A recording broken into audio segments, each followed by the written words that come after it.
I'd like to introduce, if I could here first, the people you see here on our panel. The first lady here is Miss Shirley Rivers. She is our Director of Driver Services. Thank you today, Shirley. Sitting next to her is Cindy Hutto, and I mentioned her before to you. She's a chief here at Motor Carrier Services. Cindy also sits on the subcommittee for the AMVA test maintenance. And part of what she does is the new modernization of that testing for CDL. She's on a committee that's helping design and oversee how that's done and how that's administered. So appreciate her work. Sitting next to her is James Davison from FMCSA, and he is your South Carolina State Program Specialist.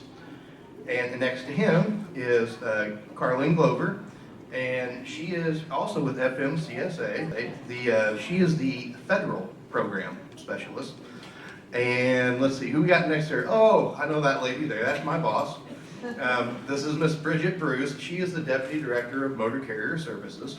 Our director is Brian Carlson, and he would love to have been here today, I'm sure, but he is in Montana. Am I correct on that? Montana at an IRP board meeting, where he is a newly appointed member of that IRP board to oversee stuff. So he sends his wishes to you from our director as well. Sitting next to her, some of you may know Rick Todd. Rick is the president and CEO of the South Carolina Trucking Association. And so he does a lot out there as far as over at the State House and all around to try to ensure that the trucking industry is well represented inside the state of South Carolina. So, and we'll talk to him and pick his brain on that here in a little bit too. So, and on the end down here, we have Captain Stephen Holmes. He is from the State Transport Police. And if you ever get pulled over, it might be by him. And remember when he looked at you and go, hey, I was in that class with you. So, I don't know, maybe it'll buy you some time or something. I'm not sure. But we really wanted to have State Transport Police here as well to talk a little about some questions you might have of what happens if I get pulled over, what happens if I'm overweight, those types of things, to be able to talk about that. So we're going to go through a few of those questions we have here. A couple things to start with real quick as the training group. I think our training lady's done a really good job today with the information. Do you guys agree with me? We appreciate your work. Next year, there will be a new version of Celtic. And Celtic is that interface that we use and you guys use to put all your information and everything in. And what we have, Bridget here with us, is our champion for this Celtic project and for the upgrade. And I'd just like to see if she would like to take a minute to put a couple words together on what that Celtic upgrade is going to look like and what it's going to provide maybe that it's not giving us now. I'm not going to take a whole lot of time because I could take the rest of the time here talking about the upgrade. But FMCSA actually provided a grant and helped us to make this happen. So I want to first shout them out and thank them for helping us move along. But the product is going to be more modern, informative, will allow you to be able to do more transactions online. Because as you know, if we can do banking online, we should be able to do banking online, right? So that's what we're trying to provide for you in a safe space, in an informative space, and then having our support staff to help you do that in any issue that you have. Does anybody have any questions on that? I didn't want to go too far in the weeds with this, because like I said, I can go there if you want to go there, but we have a whole panel here, so I don't want to take up too much time on that. But we're open for, if you're looking for more information, please reach out to our staff and we'll get that to you. One thing to touch on, Bridget, you want to touch on when we're looking about revealing that product. Okay, so probably beginning, our goal is to have this implemented by spring of next year. So March, April, you'll start looking at communications going out to anybody involved in the industry of Westicom. We'll have how-to videos on how to navigate the new system. As he said before, we'll post those on any platforms. We also utilize the Truckers Association a lot for getting that information out to the industry as well. So any way that we can get that on how to use the new product or how to use the new program and what that's going to look like for you, we'll have all of that rolled out, especially the training group will help navigate that through the industry as well. So. Good. We're really excited about what that's going to bring as far as ease of use for you guys and also for us here in headquarters and the branch offices as well. In addition to that, as that expands over the course of the next year, there is also plans to expand the number of offices that can provide you with IFTA and IRP. That's going to kind of lead me into something here when we talk about expansion and the modernization of the CDL. A lot of people ask me, what's changing with the CDL test and that type of thing. So I have Ms. Shirley here, Ms. Cindy here, and some of the questions that came in on that is, if either one of you want to take this, kind of what's the difference between the old test and the new test a little bit? Somebody want to handle that? The test is really not that much different. It's on a smaller format, which means we can now open up additional sites to offer that test because we'll have additional space. We're testing the same thing. We're testing backing, we're testing parallel parking, we're testing your ability to stop within a certain distance. The new test is based on more crash data. As AMBA and the sub-maintenance test committee looked at things, we looked at current crash data to see what things were causing accidents, and we added those things back to the test. If you took the test when I got my CDO, you had to stop with your front bumper in a box. That's coming back on the test because there are indications that people don't know exactly where the front of their vehicle is. We're testing more clearance items, so there's a space between one line and a cone to make sure that you can clear the rear of your vehicle between that space. So it's all based on crash data, but it's same things in a different format. So also with that, Cindy or Ms. Rivers, either one of you on this, when you talk about the drivers initially go out for that test and they do that walk around safety inspection of their vehicle, that's changed some of the modernization as well. Do you want to comment on that? Yeah, the vehicle inspection will lessen in the number of items that you have to inspect. We're looking at more critical safety items that deal with the CDSA inspection. If you can inspect one axle, why would we require you to inspect all 5 on the tractor trailer? Yes, sir. If you can inspect one brake chamber, why do we want you to check all 5 brake chambers? So we're lessening the items by only requiring you to inspect one axle. So the things have lessened tremendously. Yeah. So, There's no make a big deal. but we think that modernization is going to make for a test that is safe and gets the points across of what we need to make sure that Ms. Shirley can license you to put you out on the road that way. So there was a couple questions asked also about hazmat endorsements. And if somebody has a hazmat endorsement and they would choose to let that go and just go back to a regular CDL, that if they move into the future and would like to rehab that or have that hazmat endorsement again, what the steps would be for that. Would they have to completely retake all the tests again? What would they have to do? Is there a time period? Well, if they revert down from the hazmat and we require them to sign something stating that they're dropping hazmat, they will have to be retested and do ELDT, all of that. No ELDT, but do threat assessment and take the knowledge test for hazmat.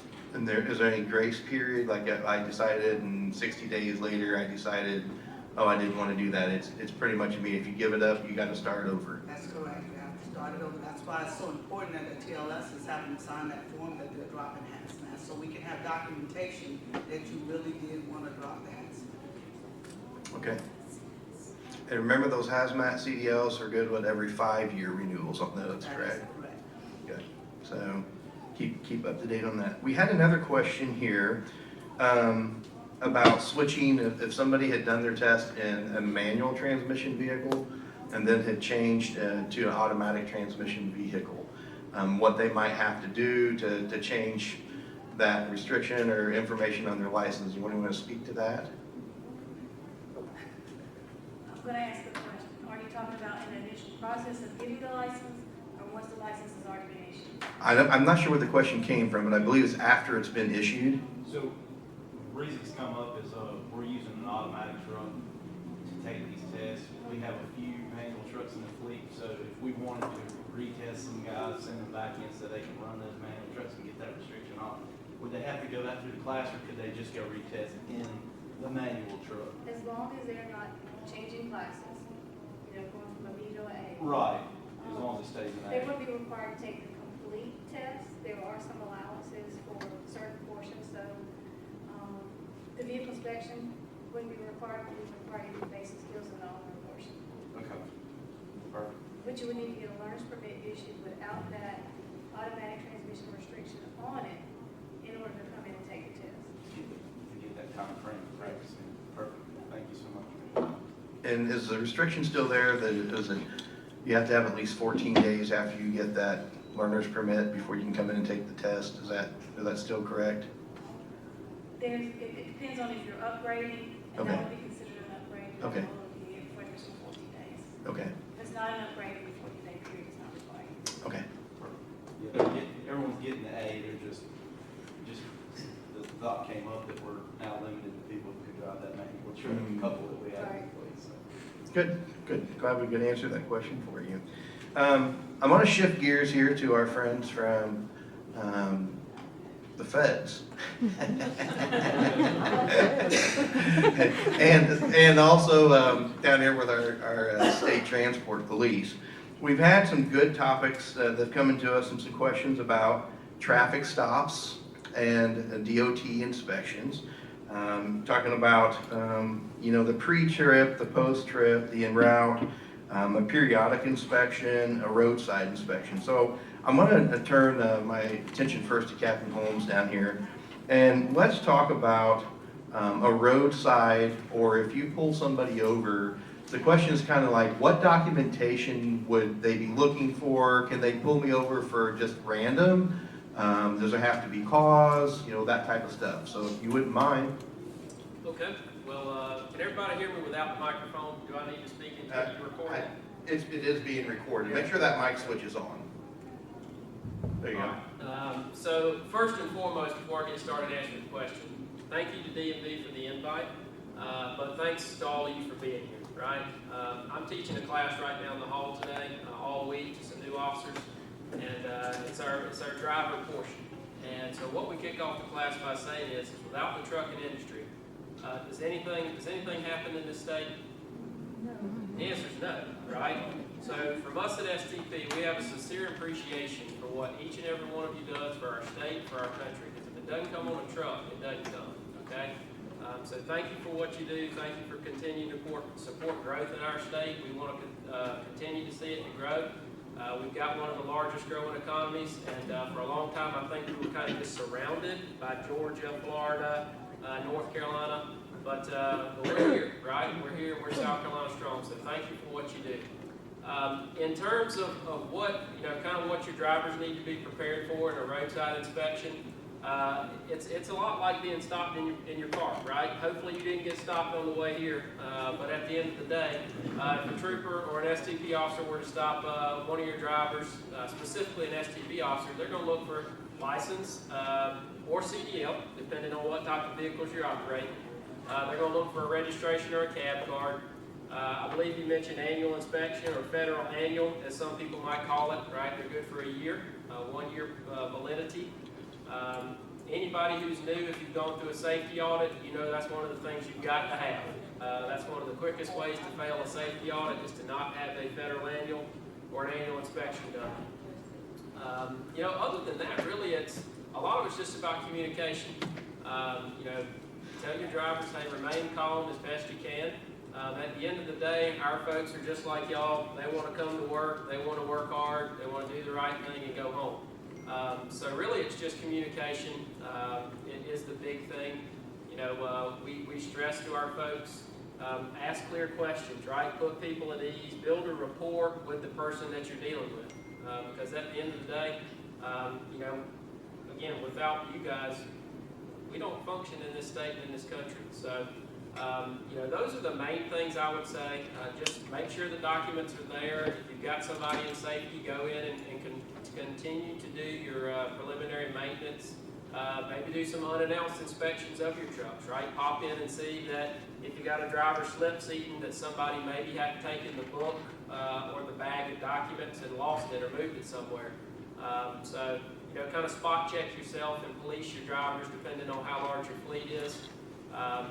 But, in general, South Carolina, our statistics, we got about 23,000 registered motor carriers. Last time I checked, those stats could be slightly off, but of those 23,000, about 21,000 are small, 1 to 2 operation drivers, 1 to 2 trucks. So we get it. We understand that these regulations are complex, that they're difficult. Sometimes they're hard to understand. If you ever get inspected by one of our officers, at the top of that inspection, there's a telephone number. It comes to our headquarters here, 896-5500. From 8:30 to 5, Monday to Friday, we have a desk sergeant who's answering phone calls. He'll give you the same disclaimer that I'm going to give you right now. I'm not going to sit up here and tell you I know it all, okay? Because if I do, I'm lying to you. I've got my computer here. If I get a question today that I have no idea about, I'm going to take your name and your number and your question, and I'm going to go look it up, and I'll call you back. And I'll stand on that. The same from him. He does it 24/7. That's what, or I say 24/7. That's his full-time job. Let's say that. So anything else? I think that about probably tackles that one. Well,